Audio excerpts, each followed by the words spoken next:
Good morning student. तो यहाँ पे ये क्वेश्चन थर्ड है जो आपका रिप्लेसमेंट पॉलिसी जो हमारी फर्स्ट थ्योरम थी उसके बेस पे था, जहाँ पे आपको थोड़ी प्रॉब्लम आ रही थी। तो इस एग्जांपल में क्या बोलता है, the machine owner has 3 machines of purchase price 6000।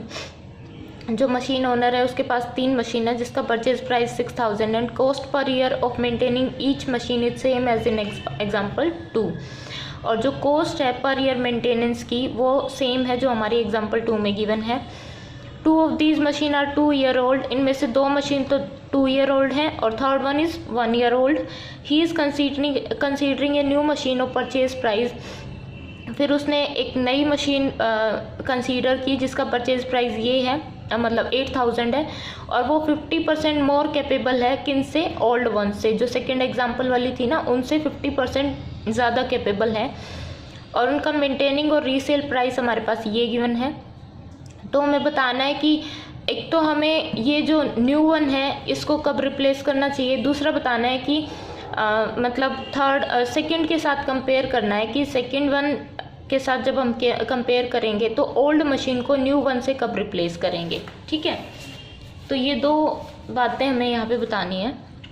सबसे पहले तो हम क्या करेंगे, ये जो न्यू मशीन है हमारी, ये जिसका 8000 प्राइस है, इसके लिए हम क्या निकाल लेंगे, उसका टोटल कॉस्ट और एवरेज कॉस्ट निकाल लेंगे। ठीक है, यहाँ पे हम निकाल लेंगे ये सब तो आप निकाल सकते हो। 8000 था, पहले इनकी मेंटेनेंस कॉस्ट दे दी, फिर टोटल मेंटेनेंस कॉस्ट, फिर उसकी स्क्रैप वैल्यू में से रीसेल प्राइस को उसकी जो कॉस्ट थी उसमें से क्या कर दिया, सब्ट्रैक्ट कर दिया, और ये हमारे पास टोटल कॉस्ट आ जाएगी, एवरेज कॉस्ट।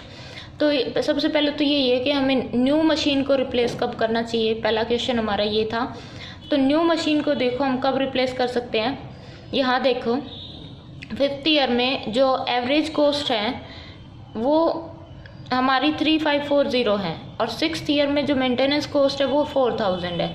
दैट मीन्स क्या हो गया कि 6th ईयर में मेंटेनेंस कॉस्ट जो हमारी एवरेज कॉस्ट है उससे क्या हो रही है, इंक्रीज़ हो रही है, उससे ज़्यादा है, ग्रेटर है। तो यहाँ पे हम क्या करेंगे, 5th ईयर के एंड में हमारी जो ये न्यू मशीन है इसको हम रिप्लेस कर सकते हैं। ठीक है, ये इसके लिए बेस्ट रिप्लेसमेंट पॉलिसी हो जाएगी कि हम 5th ईयर के एंड में क्या करें, न्यू मशीन को रिप्लेस कर दें। तो फर्स्ट क्वेश्चन तो हमारा यही था कि हम न्यू मशीन को कब रिप्लेस कर सकते हैं, वो हम डायरेक्टली ऐसे कर लेंगे। फिर हमारा सेकंड क्वेश्चन था कि जब हम ओल्ड वन के साथ न्यू वन को कंपेयर करते हैं तो हमें कब कब रिप्लेसमेंट करनी चाहिए। ठीक है, और ये भी बोलता है कि जो हमारी न्यू ओल्ड वन है, मतलब जो हमारी नई मशीन है वो ओल्ड वन से 50% ज़्यादा क्या है, कैपेबल है।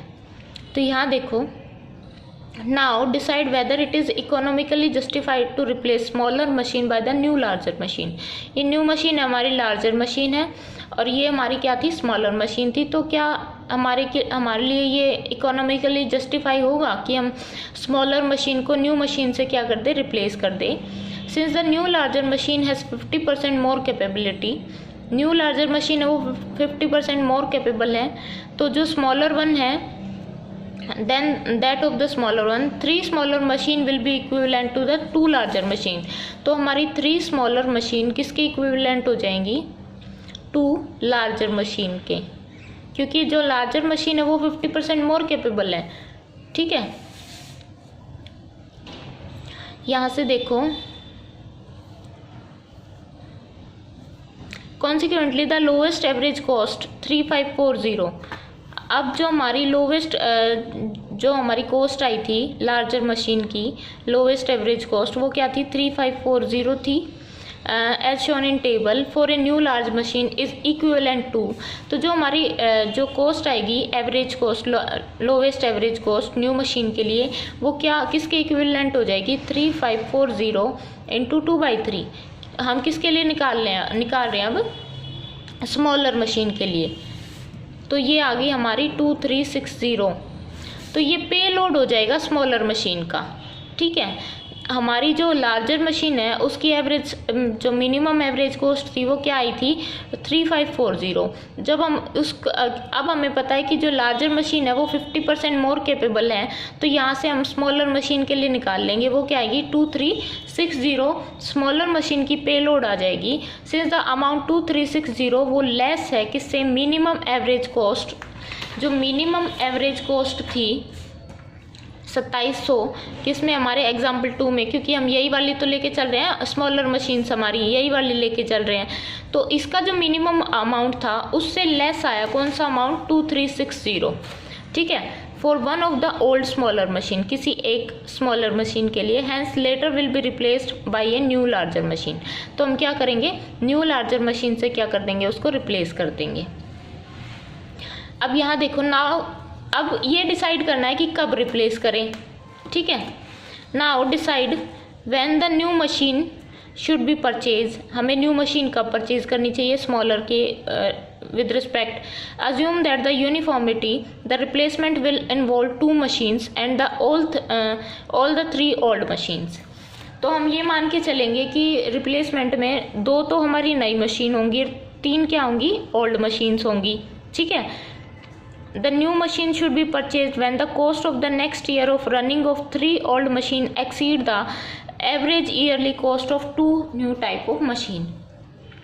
हम न्यू मशीन कब परचेज करेंगे, जब जो कॉस्ट है हमारी जो ओल्ड मशीन की, 3 जो हमारी ओल्ड मशीन है उनकी जो कॉस्ट है, रनिंग कॉस्ट है, अगर वो एक्सीड कर जाए किससे, average yearly cost of 2 new machine से।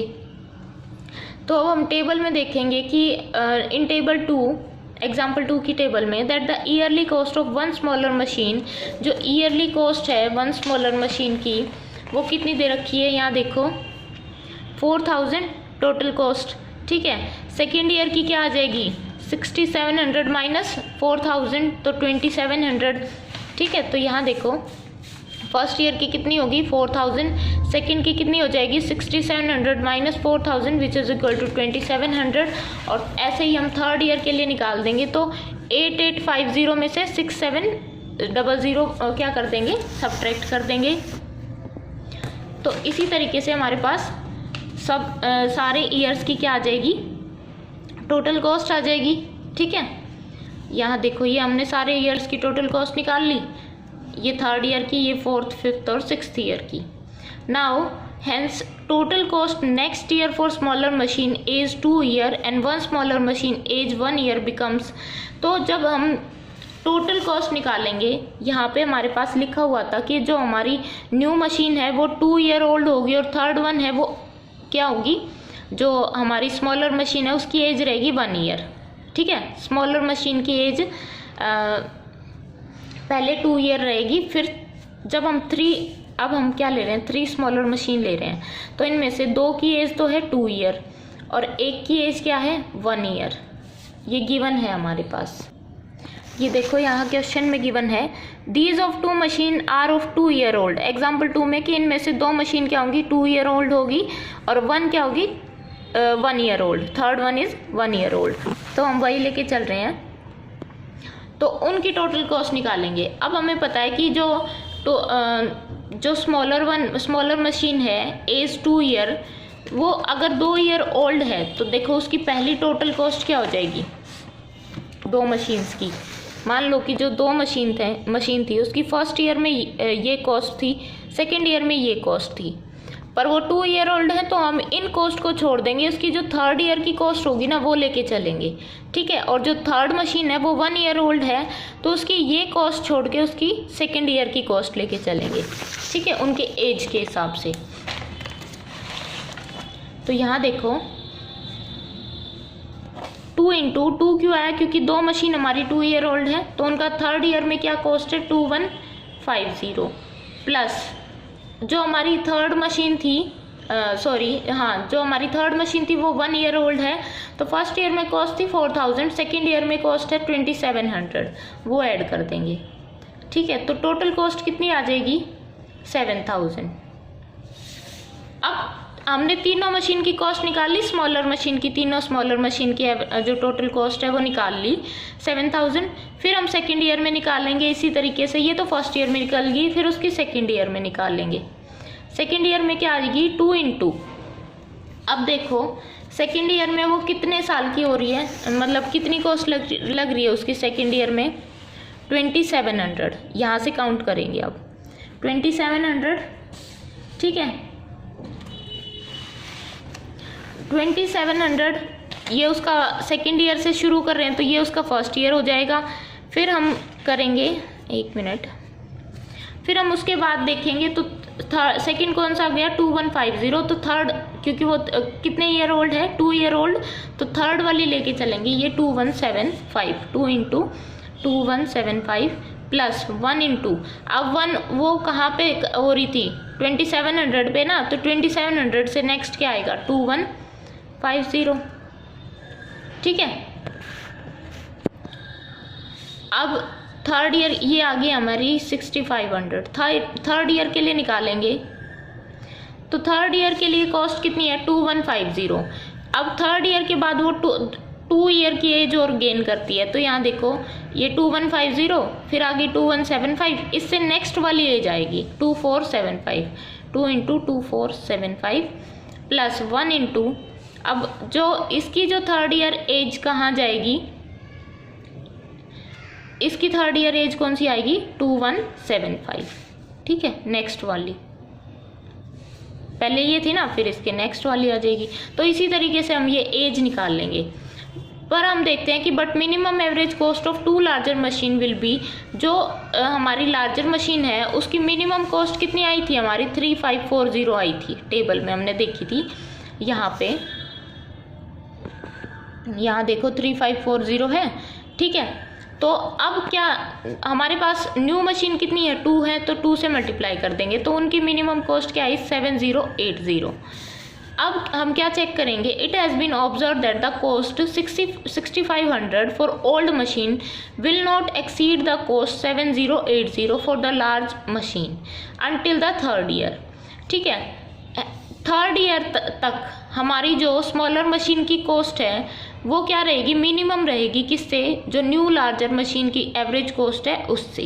Has the all 3 smaller machine should be replaced after 2 year before of any them reaches the normal replacement age of 5 year. तो हम क्या करेंगे कि जो हमारी स्मॉलर मशीन है उसको 2 ईयर के एंड में क्या कर देंगे, रिप्लेस कर देंगे, किससे, हमारी जो न्यू मशीन है उनसे, जो लार्जर मशीन है उनसे रिप्लेस कर देंगे। ठीक है, तो ये आपका क्वेश्चन था।